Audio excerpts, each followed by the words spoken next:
Hello friends, welcome back to my channel. I hope you all are doing so well and आप अपना inner work अच्छे से कर रहे हैं। ओके, तो आज का जो हमारा टॉपिक है वो है ट्विन फ्लेम एंड फैमिली। मतलब ट्विन फ्लेम आप किस फैमिली में होते हैं, आपके साथ साथ कौन होता है, क्या आपके साथ व्यवहार होता है। तो चलिए इसी पे थोड़ा सा कुछ आज बात करते हैं, डिस्कस करते हैं। चलिए, एक्चुअली ये लोग जिस घर में पैदा होते हैं वहाँ पर ऑलरेडी एक ऐसा परिवार होता है, ये ऑलरेडी एक ऐसे परिवार में होते हैं जहाँ आपस में प्रेम, त्याग, विश्वास, समर्पण की भावना की कमी रहती है। ठीक है। और कभी कभी ये कमी पैसों की, आत्मविश्वास की, अपनेपन की या आज़ादी की भी होती है। ये लोग हमेशा किसी न किसी चीज़ के लिए तरस रहे होते हैं, मतलब या पैसों के लिए या मम्मी पापा से प्यार के लिए या आज़ादी के लिए कि आपको कुछ भी अपने मन से कर नहीं सकते। मतलब किसी न किसी चीज़ की हर वक्त तरस रहे होते हैं। और बचपन से ही इन्हें ये जो जिन चीज़ों के लिए तरस रहे होते हैं ना, इन चीज़ों का अभाव इन्हें मजबूत बनाता है। ये मजबूत ही ऐसे बनते हैं।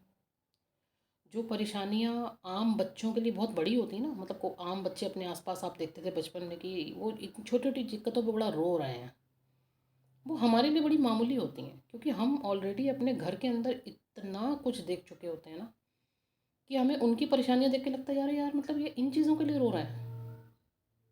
एक्चुअली मुझे खुद याद नहीं कि मैं कभी किसी चीज़ के लिए रोई थी, सही बताऊँ तो।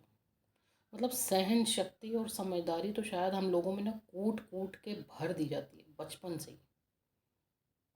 मतलब आप अपनी उम्र से ज़्यादा समझदार होते हो। आपने नोटिस किया होगा छोटे होते में ही आप अपनी उम्र से ज़्यादा इंट्यूटिव थे, ज़्यादा समझदार थे, ज़्यादा आपके अंदर सहन शक्ति थी और बच्चों के कंपैरिजन में। बचपन से ही मम्मी पापा के बीच में जो रिश्ता देखा वही हमारा बिलीफ सिस्टम बन जाता है। छोटे होते से ही लगने लगता है कि अब जिम्मेदारी सारी आपके ऊपर है, आप ही को घर चलाना है, माँ का ख्याल रखना है। क्योंकि ज़्यादातर टीन फिल्म्स की फैमिली में जो मदर को होता है ना, मदर को हेल्थ इश्यूज़ ज़्यादा होते हैं। या तो मदर को या फिर कोई बड़ी सिस्टर, मतलब कोई एक फ़ीमेल घर में होती है जिनको एक हेल्थ इश्यूज़ रहते ही रहते हैं। ठीक है ना। और जो जो चीज़ें बचपन में आपके साथ होती हैं ना, वही कहीं ना कहीं आपके अंदर ऐसे इश्यूज़ क्रिएट कर देती हैं जो आपके लिए बहुत आगे चल के बहुत ख़तरनाक होते जाते हैं, जिसको हम कहते हैं ना चाइल्डहुड ट्रॉमास।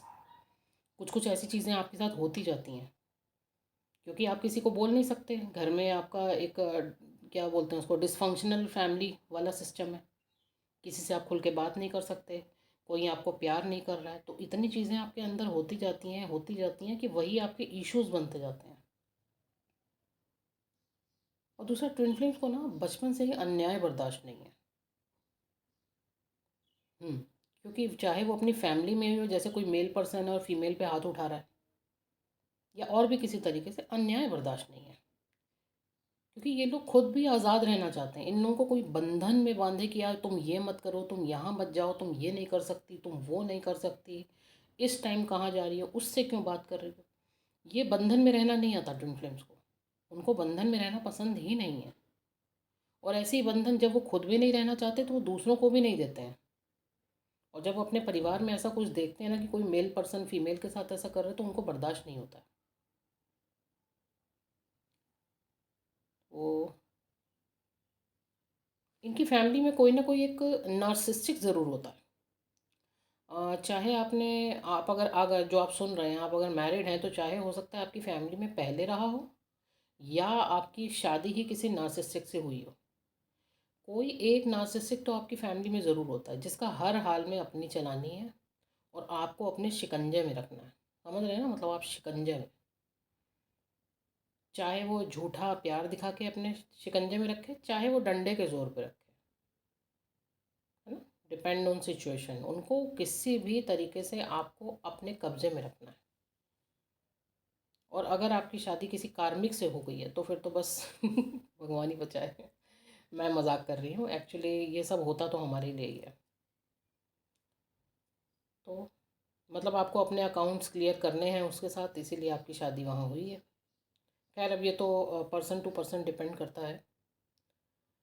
लेकिन बचपन से ही आप लोग मतलब ट्विन फ्लेम्स का ऐसा है ना कि बड़े इतना ज़्यादा तरसते रहेंगे चीज़ों को लेके, कहीं से कोई सपोर्ट नहीं कर रहा है। और ये सबकी हेल्प के लिए सबसे आगे रहते हैं। मतलब घर में अगर कुछ भी हो रहा है, ख़ानदान में भी मान लो कोई शादी है या कुछ भी है, कोई क्राइसिस भी आ गई है किसी के साथ ना, तो ये सबसे आगे खड़े हो जाएंगे। हम, हाँ हम करेंगे, हम हेल्प करेंगे। लेकिन इनके ऊपर जब कोई प्रॉब्लम आती है ना, तो कोई खड़ा नहीं होता। इनके ऊपर कोई प्रॉब्लम आती है तो कोई नहीं होता है। मतलब इनको शुरू से ही ना तुमको अकेले ही सरवाइव करना है इस तरीके से, क्योंकि तब तक तो हमें नहीं पता होता ना हम जर्नी में। लेकिन डिवाइन हमको शुरू से ही इस तरीके के एटमॉस्फेयर में ही रखते हैं कि वो सिखाते हैं कि तुमको अकेले सरवाइव करना है। आप कुछ बनना चाह रहे हैं और आप इतना जतन कर रहे हैं, इतनी पढ़ाई कर रहे हैं, आपको मतलब पैसों की भी क्राइसिस हो रही है, लेकिन तब भी आप लगे पड़े हैं, लेकिन तब भी वहाँ क्लियर नहीं हुआ। आप टूट जाते हो अंदर से। लेकिन आपको ये नहीं पता होता ना कि आगे डिवाइन ने आपके लिए क्या सोच रखा है। हो सकता है आपको वो बनना ही नहीं है। हो सकता है डिवाइन के आगे आपके लिए प्लान ही कुछ और है, आपको तो कुछ और ही करना है। लेकिन ये हमें उस समय नहीं पता होता। उस समय हमें तोड़ा जाता है, तोड़ा जाता है मजबूत बनाने के लिए। ठीक है ना। और जो भी हमारी लाइफ में अगर मान लीजिए कोई नार्सिसिस्टिक आया है, कोई कार्मिक आया है, जो भी आया है, उस समय हमें बहुत मतलब ऐसा लगेगा कि ज़िंदगी नरक हो गई है। मतलब वो आपको इतना तोड़ेंगे, आपको अपंग बनाएंगे, आपको अपाहिज कर देंगे, आपको दिमाग से अपाहिज कर देंगे कि मतलब आप किसी लायक नहीं हो। आप समाज में, आप रिश्तेदारों में, आप दोस्तों में, इवन आपको आप मतलब खुद से ही कट जाते हो, खुद से। इतना ज़्यादा आपको अपंग बना दिया जाता है, गहराई तक आपको तोड़ने की कोशिश की जाती है, लेकिन आप फिर भी उठते हो। मतलब ये देखो कि ये क्या कमाल की बात है कि कितना आपको इतना ये सब क्यों हो रहा है। ये सब सिर्फ आपको मजबूत बनाने के लिए हो रहा है, सिर्फ और सिर्फ आपको मजबूत बनाने के लिए हो रहा है। इस हद तक तोड़ा जा रहा है ना, इस हद तक तोड़ा जा रहा है कि उठो। और फिर जब आपकी अवेकनिंग प्रोसेस स्टार्ट होता है, जब आपका टाइम आता है, तब एक्चुअली आपको धीरे धीरे समझ में आता है कि बचपन से लेके आज तक जो भी हमारे साथ हुआ वो क्यों हुआ। वो कहीं ना कहीं सब के सब मिलके, चाहे आपकी फैमिली वाले हों, चाहे कार्मिक्स हों, चाहे नार्सिसिस्टिक जो भी हों, सब के सब मिलके कहीं ना कहीं वो आपकी हेल्प कर रहे थे। वो आपकी हेल्प कर रहे थे इस अवेकनिंग होने में, इस हद तक आपको तोड़ना, इस हद तक आपको मजबूत बनाना, आपका पेशेंस लाना, आपको समझदार बनाना। ये इस पूरे प्रोसेस का हिस्सा था। ठीक है ना। तो बस आज का हमारा यही है इशू एक।